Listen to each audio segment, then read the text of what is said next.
Hello students, इस video में हम बात करेंगे चैप्टर फर्स्ट के कुछ इम्पोर्टेंट क्वेश्चंस के बारे में जो बार बार एग्ज़ाम में पूछे जाते हैं।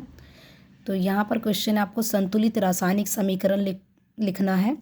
रासायनिक अभिक्रियाएं आपको दी गई है यहाँ पे। तो सबसे फर्स्ट है, आपको सोडियम सल्फेट है, उसकी रिएक्शन दे रखी है बेरियम क्लोराइड के साथ। और यहाँ पर आपको जो उत्पाद है, प्रोडक्ट है, उसमें बेरियम सल्फेट प्लस यहाँ पर आपको बताना है कि क्या उत्पाद बनेगा। साथ ही आपको रासायनिक समीकरण लिखनी है और उसको संतुलित भी करना है। तो यहाँ पर आपको सबसे पहले इन क्वेश्चंस को करने के लिए फ़ॉर्मूले बनाने आने चाहिए, और फॉर्मूलों पर मैंने एक वीडियो डाली हुई है, वो वीडियो आप ज़रूर देख लीजिए। वो 9th क्लास से रिलेटेड है, इसमें फॉर्मूले बनाने सिखाया गया है। तो यहाँ पर मैं थोड़ा सा एक बता देती हूँ ब्रीफ में। सोडियम सल्फेट है, उसका फॉर्मूला हम लिखना चाहते हैं, तो सोडियम आयन का प्रतीक होता है Na+, और सल्फेट आयन है, आयनों के प्रतीक आपको पता होने चाहिए, SO4 2-। तो फॉर्मूला जब आपको लिखना होता है तो सोडियम लिखोगे पहले और SO4 लिखोगे, और इनकी संयोजकता जो आपको दी गई है, जैसे प्लस के साथ 1 लगा हुआ है तो 1 इसकी संयोजकता है सोडियम की। सल्फेट की संयोजकता 2 हो जाएगी। क्रॉस मल्टीप्लाई आपको करना है इनको इस तरीके से। तो 2 को जब Na से गुना करोगे तो Na के पैर में आपको लिखना है Na2, और सल्फेट है 1 से गुना होगा तो उसको सच लिख देना। तो Na2SO4 आपका सोडियम सल्फेट हो जाएगा। तो sodium sulphate Na2SO4 plus barium chloride का फॉर्मूला भी आप इसी तरीके से बना सकते हो। बेरियम आपके पास होता है Ba+2, तो बेरियम है, यहाँ पे आप उसकी संयोजकता 2 लिख दोगे। क्लोराइड है जो उसकी संयोजकता 1 होती है। ऐसे आप जब क्रॉस गुना करोगे तो आपके पास BaCl2 फॉर्मूला बन जाएगा। यहाँ पर आपको दिया गया बेरियम सल्फेट, बेरियम सल्फेट का BaSO4 फॉर्मूला होगा। तो इसका भी अगेन ऐसे ही, बेरियम है उसकी संयोजकता 2 है, सल्फेट जो होता है उसकी भी संयोजकता 2 होती है। 2 से आपको 2 को काट देना है और क्रॉस गुना करोगे, करने पर आपका फॉर्मूला BaSO4 हो जाएगा। प्लस अब यहाँ पर आपको जो उत्पाद बनाना है, प्रोडक्ट क्या बनेगा, उसको यहाँ पर रट्टा नहीं लगाना है। यहाँ हम देख सकते हैं हमारे पास प्लस पार्ट है आगे लिखा होता है और माइनस पार्ट है आयनिक यौगिक में पीछे होता है।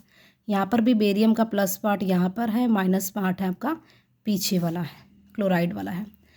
तो जब रासायनिक अभिक्रिया होती है तो आपको प्लस को माइनस से और माइनस को प्लस से आपको जोड़ देना होता है। तो यहाँ पर आप देख सकते हो प्लस पार्ट सोडियम है और माइनस पार्ट है Cl वाला। सोडियम और क्लोरीन से आपको बनाना है यौगिक सोडियम क्लोराइड हो जाएगा, जिसका फॉर्मूला NaCl होता है। ऐसे ही आपको प्लस को माइनस से करना है, तो बेरियम सल्फेट आपको दिया ही गया है ये, और आप खुद भी बना सकते हो। प्लस पार्ट ये है, माइनस ये है, और बेरियम सल्फेट का फॉर्मूला आपको बनाना भी मैंने सिखाया ही था, BaSO4 हो जाएगा फॉर्मूला। उसके बाद आपको इसको संतुलित करना है। संतुलित करने के लिए हम एक अलग से वीडियो डालेंगे कैसे संतुलित किया जाता है। नेक्स्ट हमारे पास आता है मरकरी ऑक्साइड, उसको ऊष्मा दी गई है तो मरकरी बन रहा है, साथ में आपको बताना है कि उसका साइड प्रोडक्ट क्या बन रहा है। यहाँ पे आपको लिखना है उत्पाद। तो मरकरी ऑक्साइड का फॉर्मूला भी आपको रट्टा नहीं लगाना है। आपका मरकरी आयन जो होता है वो Hg+2 है यहाँ पर, और ऑक्साइड है यहाँ पर O-2 है। तो जब आप इस तरीके से फॉर्मूला बनाओगे, मरकरी की संयोजकता 2, ऑक्सीजन की 2, तो ये आप इनको सॉल्व कर दोगे और क्रॉस गुना करोगे तो फॉर्मूला HgO बन जाएगा। जब हम इसको गर्म करते हैं तो गर्म करने पर मरकरी बन रहा है, साथ में आपको दिया ही गया है मरकरी Hg होता है, प्लस यहाँ पे इसको गर्म करने पर O से ऑक्सीजन गैस निकलेगी और आप इसको संतुलित कर दोगे। नेक्स्ट हमारे पास है जिंक की सल्फ्यूरिक अम्ल के साथ अभिक्रिया करके जिंक सल्फेट प्लस प्रोडक्ट बताना है क्या बनेगा। तो जिंक आपको पता ही है, जिंक Zn इसका प्रतीक होता है, सल्फ्यूरिक अम्ल का H2SO4 होता है। जिंक सल्फेट, यहाँ पर जिंक और ये सल्फेट वाला पार्ट है, इससे आपका जिंक सल्फेट बनाया गया है, जिसका फॉर्मूला ZnSO4 अगेन आप इस तरीके से बना सकते हो। जिंक आयन होता है Zn+2 और सल्फेट होता है SO4-2। तो फॉर्मूला आप बनाओगे तो जिंक सल्फेट बन जाएगा, और H2 है आपका यहाँ सच बाहर निकल जाएगा, हाइड्रोजन गैस निकलेगी। नेक्स्ट हमारे पास है आयरन की कॉपर सल्फेट के साथ, और कॉपर बना हुआ है, साइड प्रोडक्ट आपको बताना है साथ में क्या बनेगा। तो आयरन का प्रतीक Fe, कॉपर सल्फेट का CuSO4, यहाँ से आप देख सकते हो FeSO4 को बाहर निकाला गया है फेरस सल्फेट के रूप में, और कॉपर है बना हुआ है, तो आप Fe और SO4 से फेरस सल्फेट हो जाएगा FeSO4। नेक्स्ट है कैल्शियम कार्बोनेट है, ऊष्मा देकर वो अवघटित हो गया, टूट गया है कैल्शियम ऑक्साइड और साथ में क्या बन रहा है, कैल्शियम कार्बोनेट का फॉर्मूला CaCO3। इसको भी आप कैसे याद रखोगे, कैल्शियम आयन का प्रतीक Ca+2 और कार्बोनेट का होता है CO3-2। तो फॉर्मूला जब आप बनाओगे, कैल्शियम की संयोजकता 2 है, कार्बोनेट की भी 2 है, 2 से आपको 2 को कट करना है, क्रॉस गुना करना है, तो आपका CaCO3 बन जाएगा फॉर्मूला। गर्म करने पर कैल्शियम ऑक्साइड का भी आप फॉर्मूला बना सकते हो, जैसे मैंने बताया कैल्शियम +2 है, ऑक्सीजन ऑक्साइड -2 होता है, तो वहाँ से आपका CaO बन जाएगा।